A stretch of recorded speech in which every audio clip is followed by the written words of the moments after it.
Bonjour à tous, merci de nous avoir rejoints aujourd'hui pour le webinaire consacré à la procédure prud'homale. Et pour l'animer, c'est Franz Duboissé qui va prendre la parole et va vous accompagner tout au long de ce webinaire.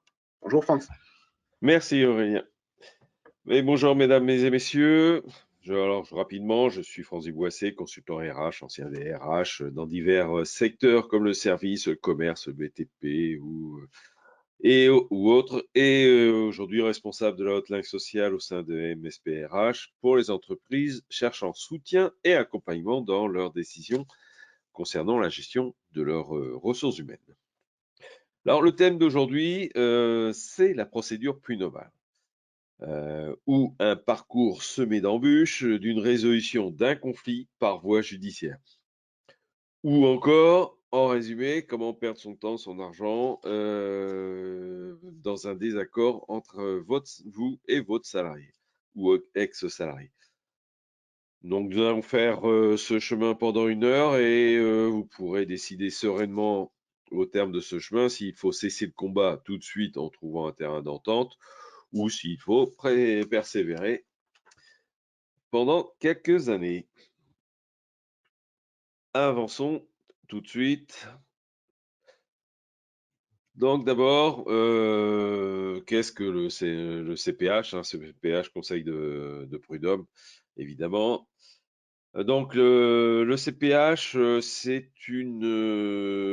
Conseil de prud'homme sont une très ancienne organisation puisqu'elle date de 1806.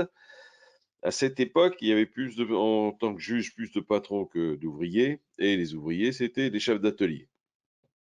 Donc, risque assez mineur. En 1848, le CPH devient élu par les travailleurs eux-mêmes et par les patrons pour la partie patronale. Et la parité apparaît totale, mais avec une prépondérance de la voix du président, qui était évidemment un patron. En 1905, celle-ci disparaît et l'appel est réservé aux juges du civil. Le CPH est là pour résoudre un conflit sur la base d'une procédure orale.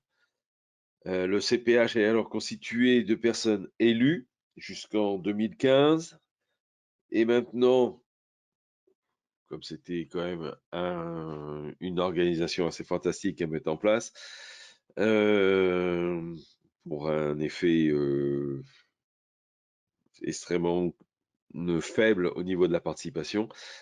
Maintenant, elles sont désignées par les syndicats en fonction de leur audience dans le secteur qu'ils vont représenter.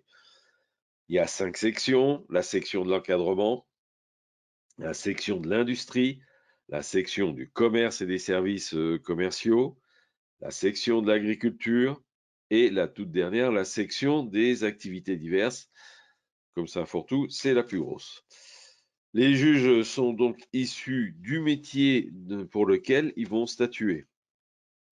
Bien sûr, et ça c'est important quand même. Bien sûr, ce jugement est placé sous la surveillance de la cour d'appel, et là ce sont des juges professionnels, si l'une des parties en cause en décide ainsi. Le CPH peut se réunir évidemment en référé pour juger en urgence. Alors c'est vraiment en urgence puisqu'ils ont 8 jours pour se réunir. Alors ils jugeront pas du tout sur le fond, absolument pas, mais ils pourront prendre des mesures conservatoires, style paiement des salaires, de heures sup et autres, ou extinction d'un danger. Enfin, c'est vraiment des mesures d'urgence. Les décisions, elles, sont exécutoires et en attente, évidemment, du procès qui arrivera à la suite. On va s'amuser, on va faire le parcours de l'affaire. Alors, on s'affole pas, je commence tout de suite très haut. Si ça veut bien jouer, oui, tout en haut à gauche. Puis nous reviendrons après sur chaque étape. Donc voilà, il y a un conflit entre un salarié et un patron. L'un des deux fait la saisine du greffe du tribunal. Face à ça, tu veux pas jouer avec moi? Si, tu vas jouer avec moi. Face à ça, il y aura une conciliation où on va essayer de se mettre d'accord avant d'aller directement vers une séance qu'on appelle maintenant l'état des dossiers. C'est une nouvelle séance qu'on verra tout à l'heure. Puis, ça nous enverra en première instance où chacun fera sa petite plaidoirie, où se trouvera absolument merveilleux par rapport à l'autre. Soit tout va bien et ça passe en jugement, soit c'est renvoyé parce qu'il y en a un qui est absent ou n'a pas eu ce qu'il fallait comme pièce ou de nouvelles pièces à présenter, donc l'autre n'a pas pu les voir. Ça, c'est un grand jeu dans les prud'hommes. Donc chacun, si tout va bien, on va en plaidoirie. Après la plaidoirie, il y aura, tel qu'on la verra, comment ça se déroule à l'intérieur. Il y aura le prononcé. Ce prononcé du premier jugement sera l'étape juste préliminaire à la notification. Cette notification dira on va en départage parce qu'on n'arrive pas à se mettre d'accord, soit vous donnera directement la bonne décision. L'une des deux ira en appel parce que je ne serai pas content de la décision qu'ont pris les juges, ce qui nous fera une petite plaidoirie à prévoir. À nouveau, évidemment, qui fera l'objet d'un prononcé, qui fera l'objet d'une notification, et face à cette notification, qui plaira peut-être pas à l'une des parties, et ben cette affaire ira en cassation, qui dira c'est bien, c'est pas bien, ou qui verra c'est tellement mal qu'il faudra le renvoyer en appel selon des normes très différentes de la vue de l'affaire. Voilà rapidement un parcours, hein, si vous avez du temps, eh bien on va le prendre, on va voir chacune des étapes. Donc le CPH peut être appelé à trancher sur un désaccord individuel entre l'employeur et le salarié. C'est une individualisation et une judiciarisation des conflits. C'est-à-dire que là, je ne cherche plus, moi, en tant que syndicat, à combattre un État, un statut ou autre, mais je viens demander à la justice de se prononcer sur un État très individuel, sur des faits très individuels. Donc, c'est comme une judiciarisation et une chèquierisation de l'affaire des conflits entre le salarié et l'employeur. Le conflit peut être un défaut de paiement de salaire, des heures sup non payées, une sanction infligée, mais rejetée par le salarié évidemment, ou encore une rupture de contrat ou les suites de cette rupture. Pour ma part, j'ai par exemple été plaidé pour ma société pour un problème d'avertissement infligé à un délégué syndical. Bon, à Villeneuve-Saint-Georges, j'ai pas eu un succès fou, je dois dire. Autre dans ce cas-là, une des parties, généralement le salarié, saisit le CPH en venant déposer ses demandes auprès du greffe, du tribunal ou par courrier simple ou recommandé. Le greffe vérifie évidemment les éléments constitutifs c'est quoi ça? Oui, si, pardon. Les éléments constitutifs du dossier, donc la requête doit évidemment comporter les mentions prescrites par l'article 58 du Code de procédure civile. Sinon, de toute façon, ce sera déclaré comme nul. Un exposé sommaire du motif des demandes et la valorisation des demandes. Le greffier doit vérifier que la requête et le bordereau qui lui sont adressés sont bien établis en plusieurs exemplaires. Ah oui, ils n'ont pas d'argent pour faire les copies. Ou pour la juridiction, un pour la juridiction, un pour chaque défenseur, et que le bordereau est conforme aux pièces produites. Le greffe n'a que ça à faire. Il n'a rien d'autre. C'est pas lui qui juge. Et lui, il reçoit les demandes. À ce stade, l'affaire est devenue totalement officielle. Chacune des parties donc recevra une notification avec la date, les dates de séance de conciliation. C'est une convocation à une conciliation. Alors, cette conciliation, la saisine du CPH est faite. Ça y est, c'est clair, c'est fait. Et l'affaire commence sa grande croisière par cette fameuse conciliation. Le CPH est formé à ce moment-là, la séance est formée d'un représentant des salariés et d'un représentant des employeurs. De plus, il y a un ou une greffière qui est présente pour l'organisation administrative de la démarche. C'est une session qui s'ouvre à huis clos après vérification de la présence des parties. Alors là, cette étape est assez sympa, la vérification de la présence des parties, parce que elle peut faire l'objet d'un combat entre avocats. C'est à ce moment-là où vous les voyez tous arriver pour dire moi en premier. Si vous n'êtes pas représenté, si votre adversaire n'est pas représenté, alors là, c'est même pas la peine de vous lever. Ce combat ne vous concerne pas. Vous les laissez faire. Il sera fait référence évidemment à ce moment-là de l'échelon de l'avocat. Oui, moi on m'appelle monsieur. Et en cas d'égalité, l'éloignement sera sûrement un vrai critère. Mais ça vaut le coup d'être vécu au moins une fois. C'est assez sympa.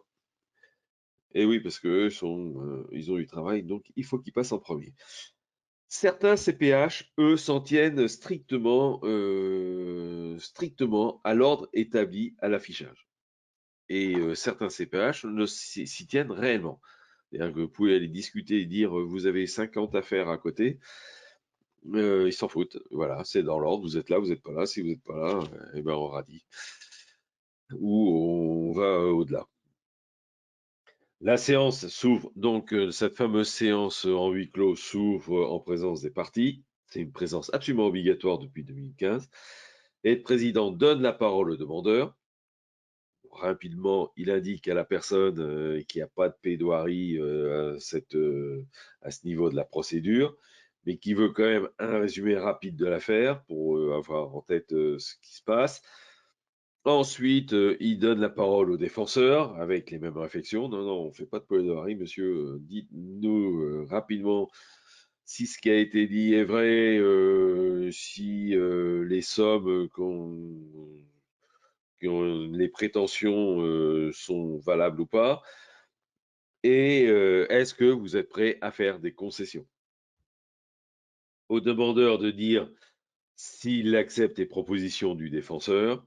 Généralement, si le défenseur fait des propositions, le président insistera très fortement auprès du demandeur pour qu'il les accepte et mette fin à la procédure. C'est un moment important, vraiment, c'est un moment très important dans votre procédure. Si une décision est prise, elle est prise de transiger, hein, elle est prise sous forme de transaction, avec tous les atours fiscaux et sociaux de la transaction. Et en plus, elle vaut jugement définitif. Donc, à ce niveau, on clôt ou on poursuit l'affaire. Les deux parties ont la décision entre leurs mains. C'est une décision, franchement, ne sous-estimons pas ce moment-là, c'est une décision extrêmement importante. Le CPH a un rôle extrêmement incitatif à la conciliation parce que pour lui, ça évitera une affaire à juger. Il est très intéressé et donc très persuasif s'il voit qu'il y a un terrain favorable à la conciliation, surtout le côté patronal. En termes de séance, rendez-vous est pris au terme de la séance, oui, pardon. Le rendez-vous est pris pour la remise des pièces entre les parties. Généralement, là, en premier, évidemment, c'est le demandeur qui doit déposer ses pièces auprès du défenseur. Et un mois après, la date pour le défenseur de remettre ses pièces et conclusion s'il y a, évidemment. Donc, on arrive ensuite vers une toute nouvelle étape qui est là pour mettre fin aux multiples renvois qui dégradaient considérablement les plannings des CPH.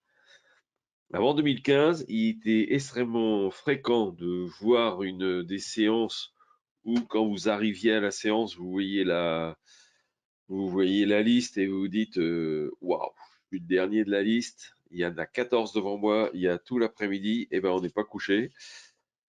Et puis, subitement, ça allait beaucoup plus vite parce que ah ben non, on renvoie, j'ai pas eu les pièces, c'est inadmissible, je ne peux pas plaider parce que j'ai pas eu toutes les pièces de mon adversaire, c'est lamentable, blablabla. Ça, c'était avant 2015. Depuis, il y a eu ce rajout de cette étape, cette nouvelle étape qui est la vérification de l'état d'affaires, de l'état de l'affaire. Jusqu'à cette date, donc, on assistait à un jeu entre les parties de ne pas faire parvenir les pièces à la date prévue, enfin, voire la veille, hein, tant que possible. Ce qui avait pour conséquence le renvoi de l'affaire à une date ultérieure qui, selon les CPH, pouvait aller de 1 mois, alors là, c'était la fête, à 1 an, comme à Nanterre, où là, c'est franchement moins l'affaire. Ce petit jeu de déstabilisation énervait évidemment toutes les parties, y compris les juges, et les énervait énormément. Donc la séance, face à cette volonté de supprimer la séance, cette séance de mise en état de l'état de l'affaire était de vérifier si les parties ont bien échangé leurs pièces et leurs conclusions, et si le CPH évidemment a bien tout reçu, et si l'affaire est en état d'être plaidée. À ce moment-là, on est pris une date définitive de plaidoirie est donnée aux parties, réduisant ainsi considérablement, mais alors très considérablement, les renvois.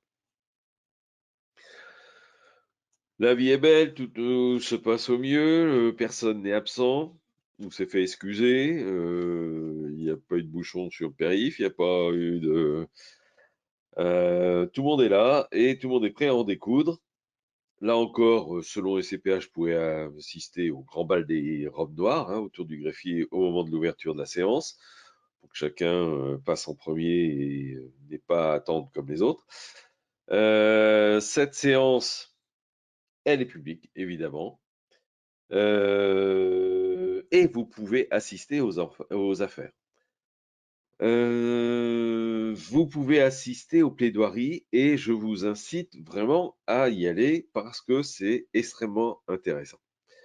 C'est très instructif et parce que de vous-même, vous pourrez rapidement repérer et observer les erreurs commises dans les dossiers et en réaction, en miroir, la réaction des juges. Vraiment, c'est très intéressant. Sociologiquement, c'est extrêmement intéressant de voir certaines choses. Bon, alors, activités diverses, vous voyez plus de choses que dans l'agriculture, mais c'est pas mal quand même. Mais c'est très, très, très, très instructif. Franchement, si vous avez du temps un jour, si vous avez une après-midi à perdre, n'hésitez pas à perdre ça au CPH. Vous verrez, vous apprendrez plein de choses.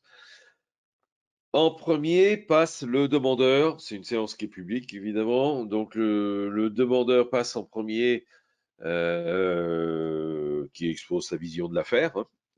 Alors, soyez certains, vous n'êtes pas en mesure, ça, vous, d'intervenir pendant la plaidoirie. Tout le monde se tait, on écoute ce qu'il dit. Et vous, rapidement, très rapidement, voire à la deuxième phrase, vous vous sentirez immédiatement comme le pire des brigands sur Terre. Là, il faut le savoir, vous aurez, mais tout ce qui est plus moche, vous serez habillé pour l'hiver, sachez-le. Bon, c'est une plaidoirie classique. Il va oublier plein de choses. Il va omettre beaucoup de choses, travestir légèrement la vérité. Mais bon, c'est le jeu. Au terme de la plaidoirie à charge, vous pourrez vous répondre aux affirmations de la partie adverse. Comme vous aurez eu un peu avant la plaidoirie, vous pourrez baser votre plaidoirie en réponse à la sienne. Il faut savoir que si vous montez bien vos conclusions, elles peuvent permettre aux juges d'étayer leur décision plus facilement. Ils en seront parfaitement reconnaissants, soyez-en sûrs. Vous répondrez que le monsieur, c'était le pire des messieurs, ou de la dame, et que vraiment, vous étiez parfait, et vous ne comprenez pas pourquoi vous êtes devant ce tribunal. J'exagère à peine si vous y allez ou si vous y êtes déjà allé, vous verrez ce que je dis est pas complètement faux. Au terme des plaidoiries, les juges vont poser, ils peuvent, mais ils vont poser des questions aux deux parties. À aucun moment vous pourrez vous exprimer à votre adversaire. Pourrez pas vous engueuler avec lui. Cherchez pas. Vous pouvez parler à votre adversaire qu'au travers du juge. Et ça, le juge saura vous le rappeler. Pour rappel, le CPH est formé de 2 représentants à ce moment à la séance. Il y a 2 représentants des salariés, 2 représentants des patrons, dont l'un des 4 est le président. Alors, 2 contre 2. Alors, dire que que passer par les prud'hommes, c'est affaire perdue, et on a toujours perdu, on perd toujours en prud'homme, et gna gna gna. Si on perd toujours, il suffit de ne pas y aller ou d'éviter de faire le nécessaire pour ne pas y aller. Il n'y a pas de raison structurelle à ça. On ne peut pas affirmer uniquement c'est parce qu'on va au CPH, on va perdre au CPH. De toute façon, c'est tous des rouges, on va perdre au CPH. C'est pas vrai. Il y a autant de salariés et on est loin du salarié rouge fut un temps. Autant de représentants salariés que de représentants patrons. Alors, il faut s'interroger s'il y a tant de pertes, en prud'homme, soit parce que ont été élus et maintenant sont nommés de très mauvaises personnes côté patronal. Pardon. Soit, pourquoi pas, hein. Soit peut-être que les dossiers eux-mêmes qui arrivent en prud'homme sont des affaires qui sont perdues d'avance parce que soit très mal montés, soit des arguments qui sont tordus et qui peuvent pas tromper un juge, soit parce que vous n'avez pas fait le nécessaire pendant toute la procédure et que l'affaire est perdue. Enfin là, c'est pas les juges qui font perdre, c'est le dossier qui fait perdre un dossier. C'est pas le juge. Le juge, il est juste à regarder ce qui se passe, ce qui s'est passé. Alors lui, il a 10 minutes pour décider, hein. C'est-à-dire, il va entendre un où tout est blanc, un autre où tout est noir, et puis c'est à lui de faire le tri pour savoir ce qui est gris, ce qui est un peu plus foncé, gris foncé ou gris clair, et prendre sa décision. Il a les mêmes pièces, il a que les pièces pour décider, la plaidoirie pour être sûr que ces pièces sont bonnes. Voilà. Après, ils décident ensemble, c'est-à-dire ils se réunissent à l'arrière ou le lendemain et ils décident ensemble, les 4, de ce qui va être prononcé plus tard. C'est une réunion qu'ils font entre eux, c'est de la négociation, hein, c'est de l'étude du dossier. Franchement, c'est de l'étude du dossier, une vraie étude, où ils regardent le pour, le contre, les pièces, se basent bien sur les pièces. Il y a des fois où franchement, il y a exagération côté employé, exagération côté employeur. Ils regardent, il y a après des affaires de principe, c'est sûr, mais c'est de la négociation et ils s'entendent généralement, quand c'est dit, quand une affaire est jugée perdue pour l'employeur, c'est que les salariés et les patrons sont d'accord sur le fait que l'employeur a fait une faute. Alors ça, on le sait parce que au moment à la clôture des débats, le président a informé les parties de la date de prononcé de l'affaire. Cela veut dire que ce jour-là, le tribunal rendra publique sa décision sans que celle-ci soit argumentée. Ça sera un simple prononcé. Ça s'effectue généralement en début de séance et sans aucune précaution particulière, hein. Là, c'est du brut de brut. On regarde même pas si les parties sont là ou pas là. On fait pas gaffe aux tournures de phrases. Bon, ça représente simplement le fait que l'affaire est jugée, présente les conséquences du jugement, soit débouté, soit paiement des dommages et intérêts, etc. Ce jugement ne prendra corps qu'après que le juge ait rédigé sa décision. C'est là, ils ont tous délibéré, ils se sont mis d'accord, et maintenant il faut coucher sur papier la décision du tribunal. Cette décision, elle devra être évidemment argumentée, solidement argumentée, pour éviter d'être rediscutée en appel et se voir infirmer. Il y a des CPH extrêmement spécialisés dans le n'importe quoi, et quand la cour d'appel va voir arriver les dossiers, elles savent qu'elles auront à juger contre le CPH. C'est une étape très importante de la procédure puisqu'elle sera la base des futures discussions. La notification, une fois que c'est prononcé, il y a cette notification prononcée, rédigée. La notification elle se fait par la partie par courrier, mais aussi par la partie la plus diligente. Si vraiment vous êtes pressé et que vous avez reçu un courrier, vous envoyez un huissier avec la décision à votre adversaire pour lui dire gna gna gna, t'as perdu. J'ai rarement vu faire par huissier pour dire gna gna gna, vous avez gagné. Ça, je l'ai pas vu encore. Bon, moi, cette notification se fait par courrier, donc, et la réception de la notification est importante puisqu'elle déclenche les délais d'appel. Et entre le prud'homme et l'appel, il y a simplement 1 mois de délai. Donc là, il ne faut pas mollir du tout. C'est-à-dire que votre décision doit être prise dans la foulée. Est-ce qu'on fait appel? Est-ce qu'on ne fait pas appel? Ça ne veut pas dire que vous avez préparé vos plaidoiries et votre argumentation. Simplement, votre décision est de dire est-ce qu'on va plus loin, est-ce qu'on fait appel ou est-ce qu'on ne fait pas appel? Logiquement, vous en avez un petit peu discuté avec vos avocats avant. Ils vous ont dit voilà comment ça s'est passé en séance. Là, on va prendre cher, patron. Faut peut-être se réfléchir à aller plus loin parce qu'on n'est pas obligé de gagner. Bon, enfin bon, ça, vous le verrez ou vous l'avez déjà connu. Dans les décisions qui sont prises, dans certains cas, il y a un cas où les 4 juges ne parviennent pas du tout à s'accorder sur une décision. Eh ben ça fait l'objet.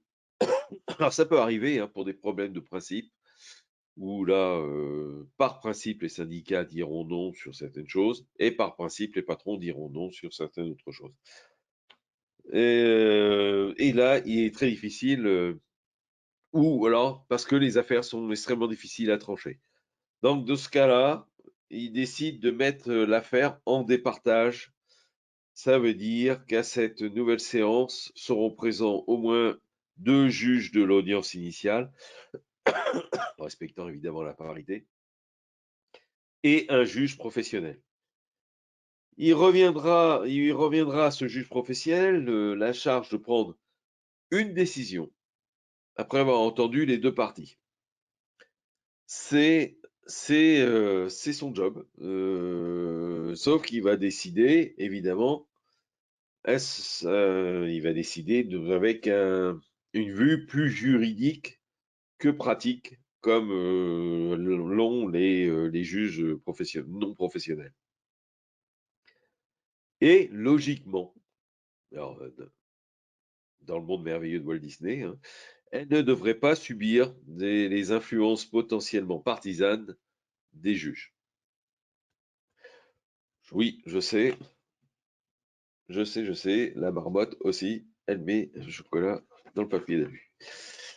Cette configuration représente, il faut le savoir, 25% des affaires non conciliées et non radiées. C'est beaucoup. Donc ça rajoute une séance de plus. Il faut le savoir. Bon, c'est passé. Elle a rendu, elle a notifié, elle a notifié sa décision, cette séance de départage. Et vous décidez soit d'aller en appel, soit de payer ce qu'il y a écrit en bas de la dernière page du prononcé, de la notification. Donc en appel, déjà, seul un avocat peut se présenter, hein, ne cherchez pas, contrairement à la première instance, où là, vous pouvez représenter votre entreprise. D'ailleurs, à ce sujet-là, des fois, c'est pas mal vu que celui qui a pris la décision vienne défendre sa décision. C'est pas mal vu du tout par les juges, d'autant plus que quand ils ont des questions, ils ont enfin des réponses, pas de la langue de bois d'avocat. Parce que le gars, il n'a pas la réponse, surtout. C'est pas de la langue de bois, c'est parce que le pauvre avocat, il a les informations qu'on a bien voulu lui donner. Bon, ainsi, bon, alors là, c'est une procédure plus écrite qu'orale par rapport à la première. Ainsi, le juge, sur la base des dossiers qu'il a reçus, il étudie l'affaire, pose des questions aux deux parties. Cet état de fait additionné au fait que ce sont des juges, de vrais juges professionnels, hein, il n'y a même pas la présence des juges non professionnels. Les débats ont donc une tournure beaucoup plus juridique, faut bien le dire, avec des arguments qui s'appuient sur de la jurisprudence, la mise en avant des écarts de procédure, l'utilisation de termes extrêmement spécialisés. Donc ce sera un jugement beaucoup plus juridique que pratique. Et d'ailleurs, on verra, vous apercevrez que les conclusions sont donc beaucoup plus juridiques et permettent peut-être de fournir des éléments de réflexion, et donner un axe différent à l'argumentation. Bon, afin de contrer l'argumentation adverse, là, je suis plus circonspect à ce niveau-là. Alors, comme en première instance, évidemment, l'affaire doit être prononcée, notifiée. Cette fois-ci, ça se passe par voie de signification. Ça veut dire que la partie gagnante doit faire parvenir l'arrêt à son adversaire par huissier. Bon, tout ça, c'est des coûts hein, qui se rajoutent, hein, je n'ai pas besoin de vous le dire. Donc c'est un acte important puisqu'il lance un nouveau délai qui est celui le délai de recours devant la Cour de cassation.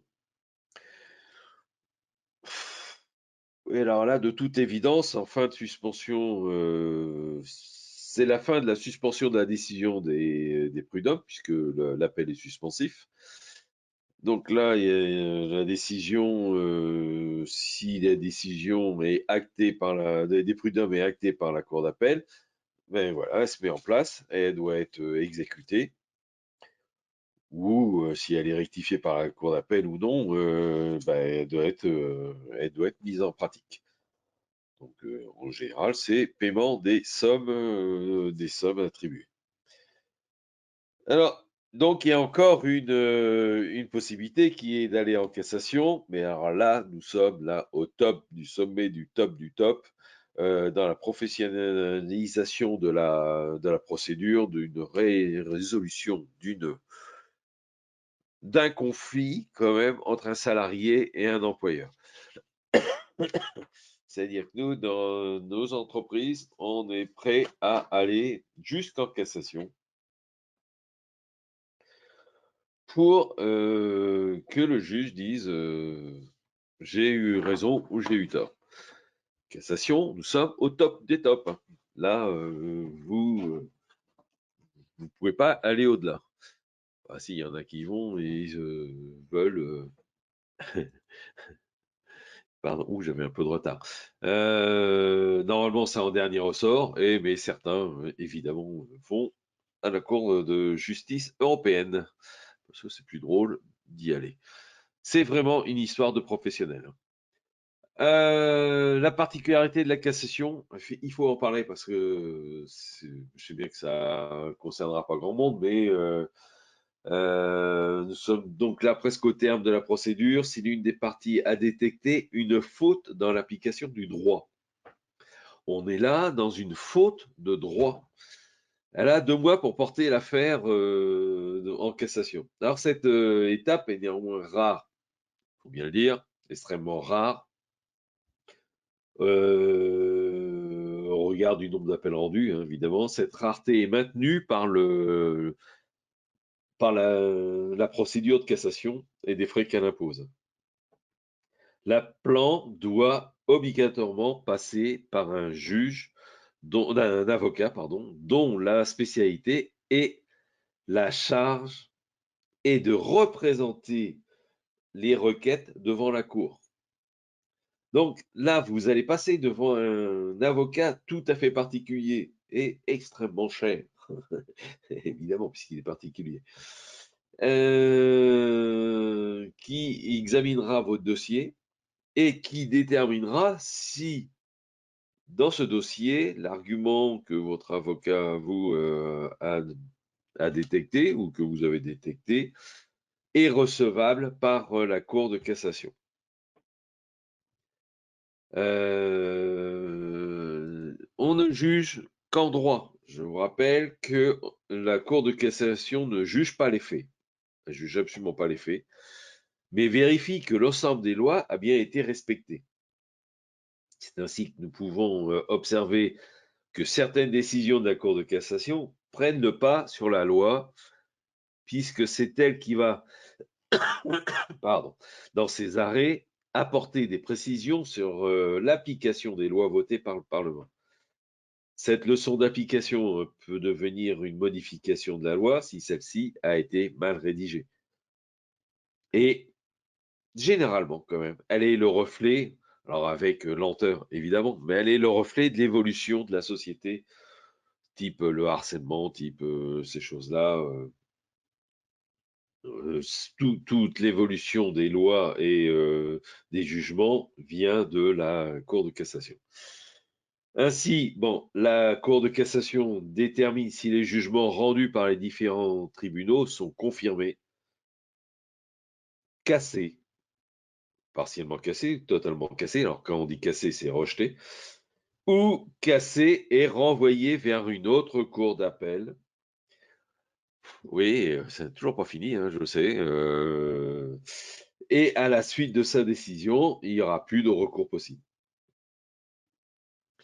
Alors, la Cour de cassation peut décider de renvoyer l'affaire devant une autre cour d'appel pour qu'elle mette en œuvre l'arrêt de la Cour de cassation et de ses directives. La Cour d'appel devra, elle, réétudier le dossier en fonction de l'axe donné dans cet arrêt. Donc, cette étape sera l'ultime étape de notre affaire de base qui était, j'ai décidé quand même de licencier un gars. Et surtout pas lui donner les 5 000 euros qu'il m'a réclamé. Alors, bon, quelle est la politique, quelle politique faut tenir face à un prud'homme? On peut s'interroger quand même. La question à se poser, c'est au moment de la conciliation, est-ce qu'il faut refuser ou accepter une conciliation pour l'une ou l'autre des parties, hein, et savoir si le jeu vaut bien la chandelle. Évidemment, le temps de résolution des affaires joue plutôt en faveur des employeurs. Je suis désolé. Puisque nous aurons donc passé entre 3 ans et 7 ans de procédure judiciaire. C'est vrai que 3 ans après votre licenciement, ça fait longtemps que vous avez un petit peu lâché l'affaire, lâché prise et que, bon, vous êtes fâché, mais vous êtes fâché, point. Quelques exemples, arrêt Uber, première saisie en avril 17, cassation en mars 20. L'arrêt EDF, première saisie en juin 2016, cassation en février 2020. Un arrêt Audirep qui est première saisie en juillet 14, cassation en janvier 2020. Et l'arrêt Urbance, première saisie en mai 2012, cassation en octobre 2019. 7 ans entre les deux affaires. Enfin, 7 ans entre la saisie et la conclusion, la dernière décision prise. 7 ans de combat. 7 ans.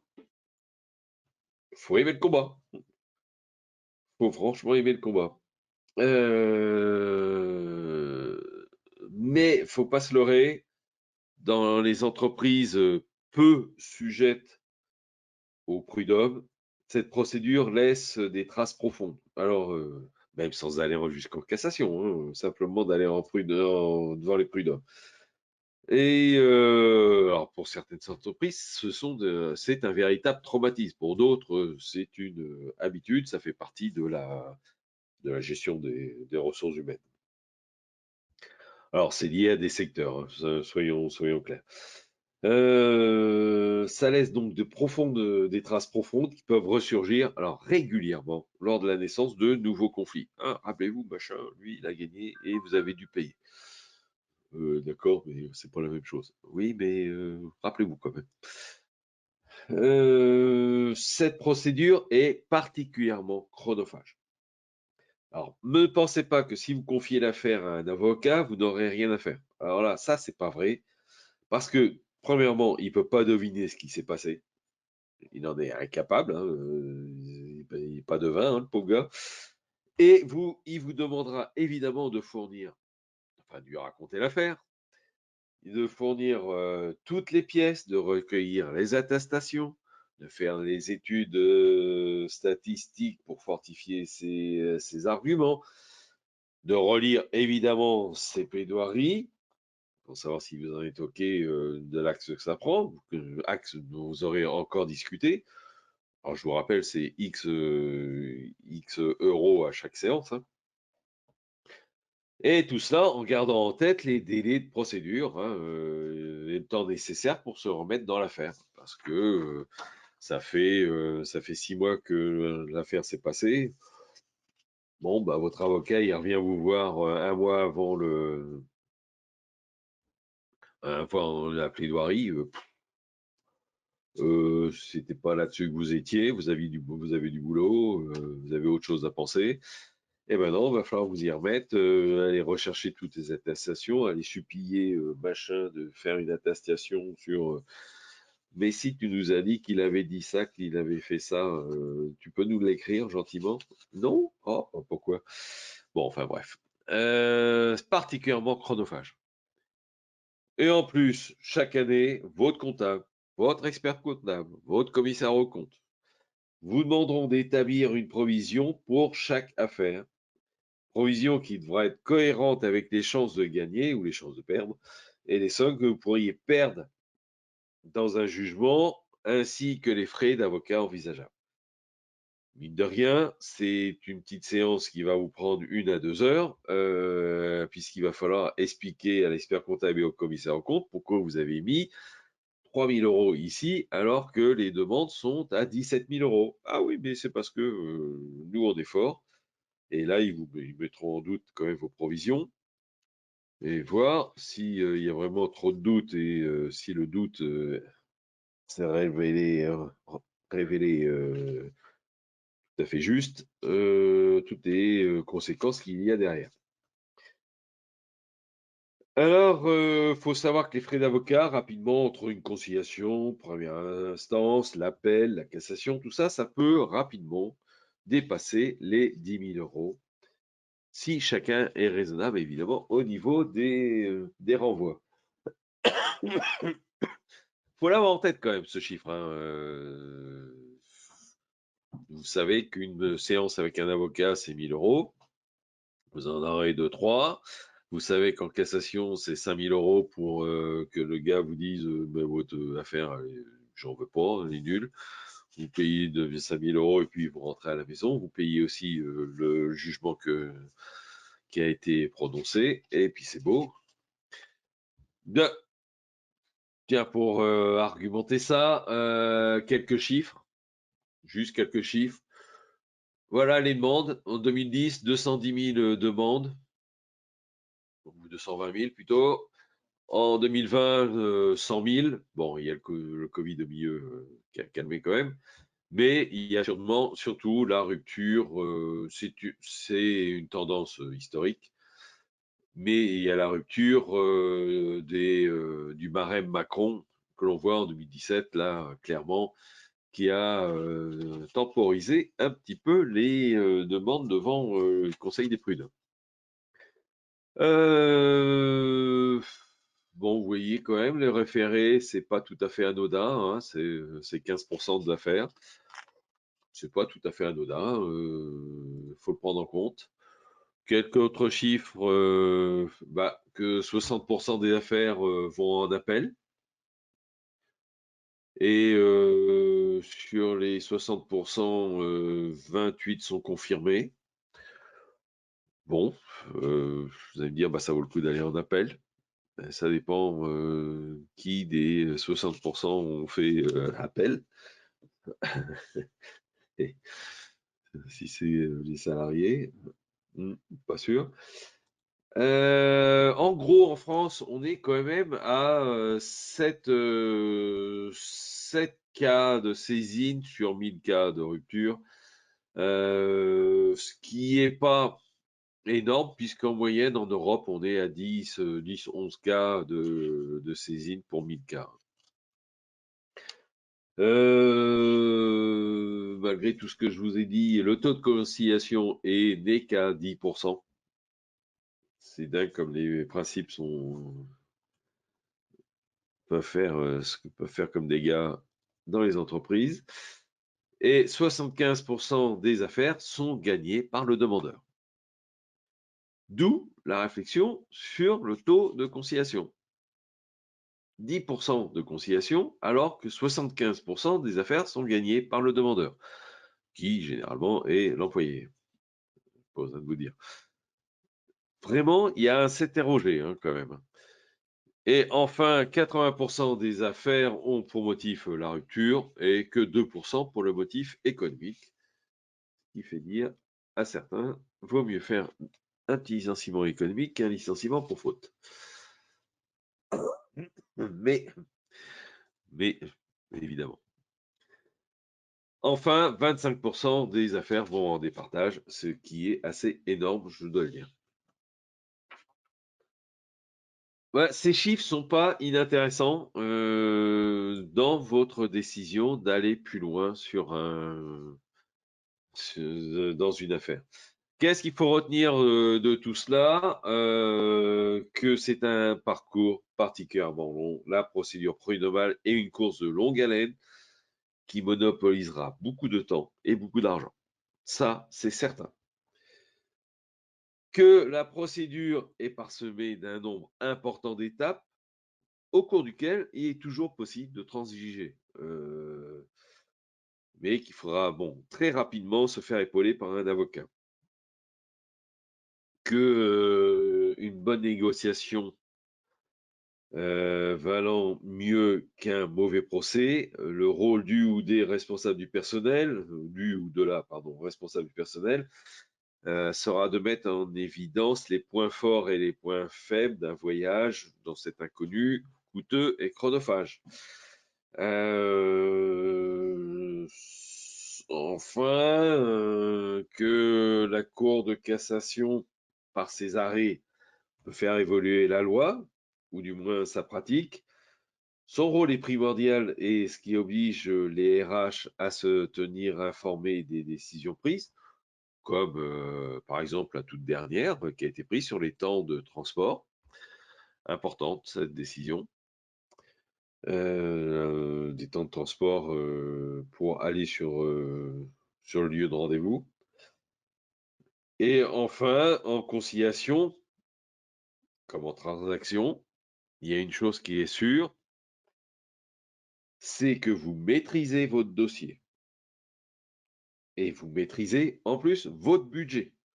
En procès, vous subissez la décision de personnes qui qui n'envisageront pas vos capacités budgétaires. Ça, il faut l'avoir en tête. Mais vraiment, il faut voir la conciliation comme une transaction. D'ailleurs, des fois, ça peut être confondu, hein. On se met d'accord et on fait ça, et puis on met le sceau de la transaction, on met le sceau de la justice sur la transaction qu'on avait déterminée avant. Bon, il faut avoir extrêmement confiance l'un en l'autre, hein. Je suis d'accord. Mais enfin, ça peut se réfléchir. Vous maîtrisez totalement ce que vous allez donner. Et ce que vous donnez, vous allez le donner aux salariés. Alors peut-être qu'en jugement, vous en donnerez moins aux salariés, mais ce que vous aurez donné moins aux salariés, vous l'aurez donné à votre avocat. Après, c'est un choix, hein, c'est un choix. C'est un choix, mais c'est un choix qu'il faut bien réfléchir. Réellement,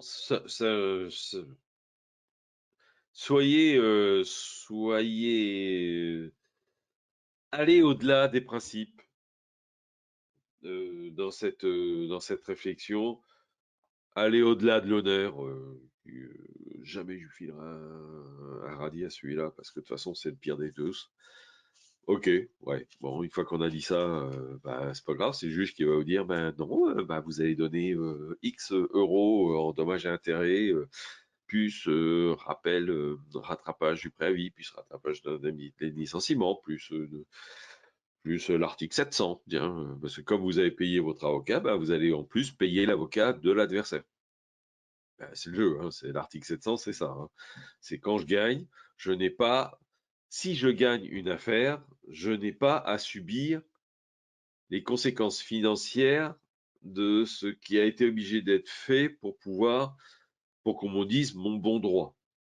Ce qui veut dire que si la juge a acté que j'avais raison, c'est à l'adversaire de payer mes frais d'avocat et tous les frais qui sont inhérents à l'affaire, à la procédure. Faut le savoir. Donc, vous allez beaucoup, vous risquez, vous n'allez pas, vous risquez de beaucoup payer aux avocats, beaucoup payer à l'avocat adverse et beaucoup payer à votre salarié. Quand vous allez en conciliation, pensez à cela.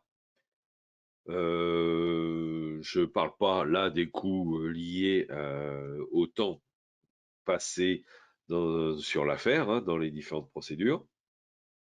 Là, c'est un temps incroyable. Surtout si vous décidez de faire votre plaidoirie, ce que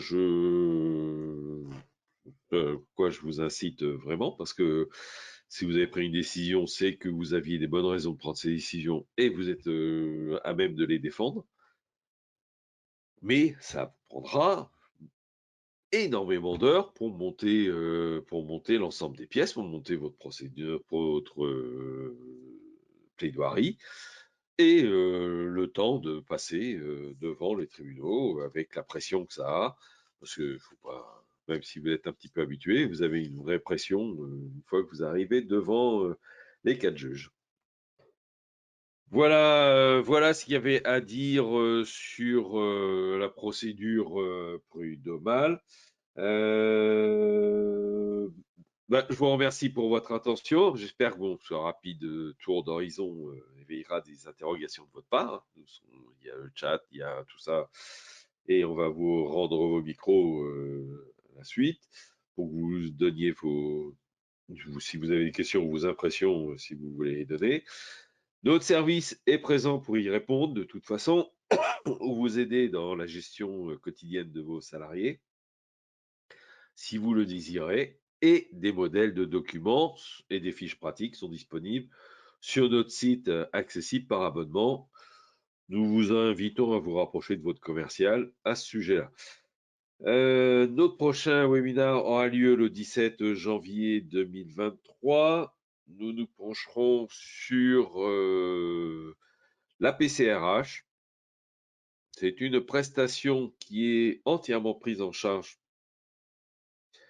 par l'Europe, le gouvernement via votre OPCO. Donc, c'est une prestation qui vous permet de bénéficier d'un audit RH, exécuté par un professionnel des RH, évidemment. D'ailleurs, notre service peut vous faire bénéficier de cette prestation. Elle est gratuite puisque c'est une prise en charge par votre OPCO. Ils ont des fonds là-dessus et il faut les utiliser. Vraiment, je vous incite à les utiliser. Voilà le thème que nous aborderons le mois prochain et auquel je serai ravi de vous retrouver. J'ai ouvert les micros de nos participants. Si vous souhaitez poser des questions, n'hésitez pas. Les activer aussi de votre côté. Et si vous ne pouvez pas les poser à l'oral, vous pouvez aussi utiliser la solution du chat pour nous envoyer vos questions par écrit. Et puis on y répondra à l'oral tout de suite en direct. N'hésitez pas, on les attend.